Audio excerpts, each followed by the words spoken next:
And I'm going live not at my scheduled time because I'm out and about traveling and working. And I just said, well, I'm still going to get on here because I made a commitment to just share with you guys some tips and tricks on how to um, monetize or not monetize, how to get better at our mental resiliency and our work life balance efforts. And so today's topic is the art of work life balance. And I'm really excited about sharing with you on how we can discover ways to not only promote it, right, but to also implement a healthy work life balance.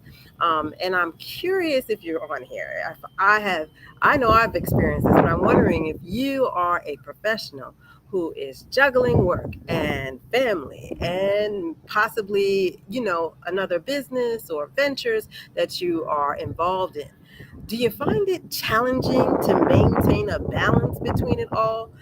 I can say for myself, I know that I have found it a challenge and I had to figure out ways in order to keep my peace in the process. And I want to be able to share those ways with you all here on the call today. This is 15 with Charlene Harry, and I'm just going to get more clarity on the idea of how we can have a healthy work life balance. So, we're not going to spend too much time, but I do want to take some time, right, to figure out how we can get better at managing our work life balance. I hope you can hear me okay. It's really windy down here in Tulsa, Oklahoma, but I am glad to be here, and I hope you are glad wherever you are and that you get something from this live. So, we understand that there's a struggle, and I believe it's a perfect time for us to find that perfect balance. I will say that I am holding or hosting a workshop this evening. It's a masterclass on work-life balance, and it's called Reclaim Your Time. I invite you to this masterclass because I'm going to dive deep and give you a more than enough strategies in order to figure out how you can maintain a healthy work-life balance. So it's tonight at 7 p.m. Eastern, 6 p.m. Central. If you'd like to join, if you have time to join, please do check out the link in my bio or just go to successwithcharlene.com and you can register there. So, like I said, I want us to dive into how we can get better at balancing our work and other life activities. And in this workshop that I'm doing tonight, I will share with you that I'm going to be going over how to prioritize with purpose. Learning how to prioritize your tasks based on the values and the long-term goals that you have. I'm going to guide you on how to create a roadmap to that success.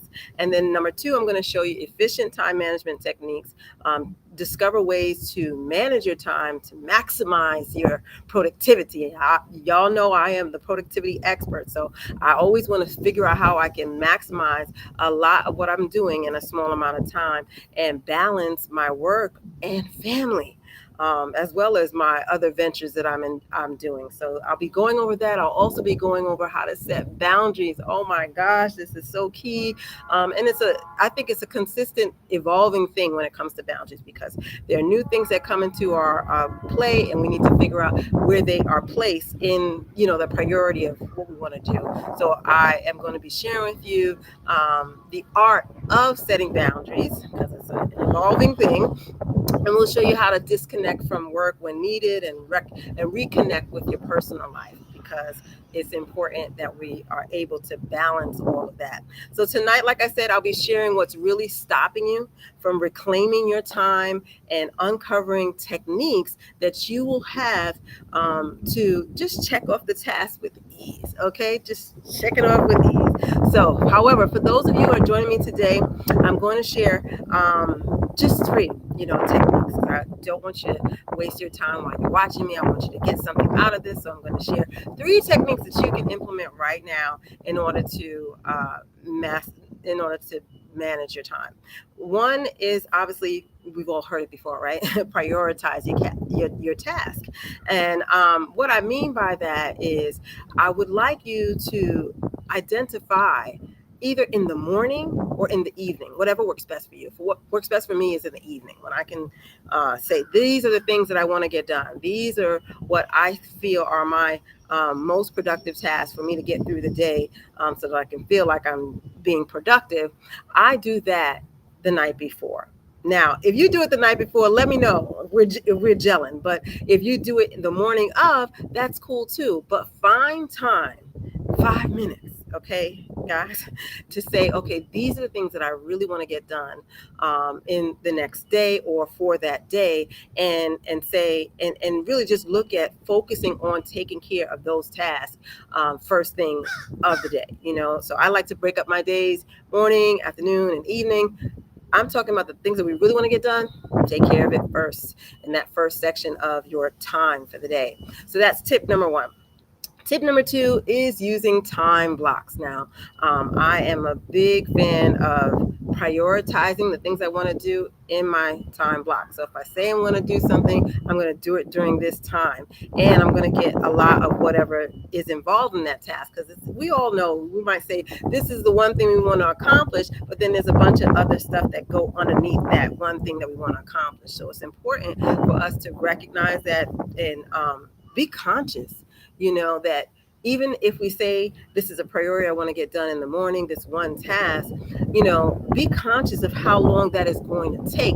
That's how I look at time blocking, because I think so often we set ourselves up for failure when we say this is what I'm going to do, but we don't really realistically understand how much time it's going to take. And there's nothing wrong with not getting it done, but or not finishing, I should say. But there is something wrong with not doing anything. I went to a women's fund celebration on rock and resilience, and what I really loved about the speaker is that she talked about 0 plus 0 equals 0. Okay, so if you didn't think about what it is that you wanted to get done, then guess what? Nothing is going to get done.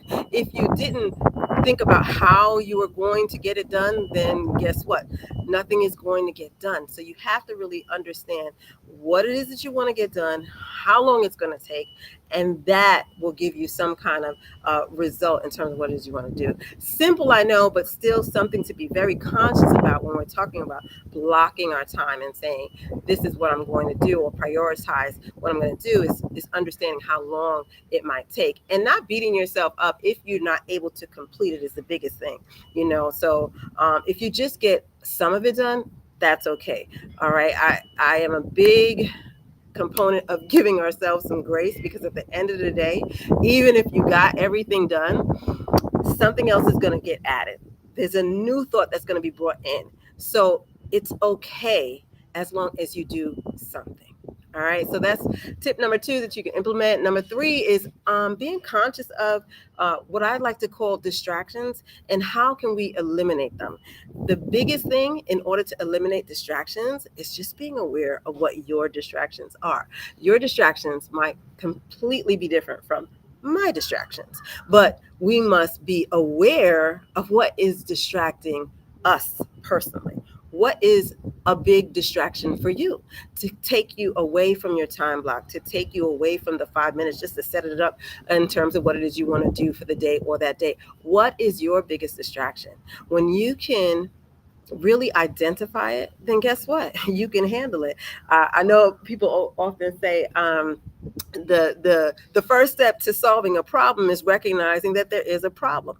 And if distraction is a problem, well, then guess what? We need to identify what is causing us to not complete the things that we desire to do, both in our career and our life. And so sometimes we think it's just social media, but I will tell you, and I'll reveal this also in my masterclass, there's a whole lot more going on. Okay. So I want you to be very aware of what is distracting you from getting the things that you want to get done in your career and your life. And just identify them, recognize them as a start, and then figuring out how you can tackle that distraction and what you can do. So those are my 3 tips today on how you can balance your work life and feel the peace that you should be feeling, right? And be more productive in what it is that your goals are for your career and life. I hope you gotten some value from this. I hope you have heard something a little different and you can implement something a little different. And I'd love to know if anyone else on here is, like a prioritized tasker the day before to make sure that they want to get the things that they want to get done for the day. I'd love to know if you are gelling with me on that. Otherwise, again, I'm holding my Reclaim Your Time Masterclass this evening, and you're personally invited. I'll be giving away my latest book, Co-Create Confidence, to anyone that has invited someone else. So please share this video with someone else. I hope they can join and get some tips and absolutely some more ways that you can dive into reclaiming your time and being proud of the time that you spent to do the things that you want to do in life. So that's all that I have for today. I want to thank you for joining me wherever you are. I hope the weather is beautiful, and I hope that you are going to reclaim your time. Have a good day.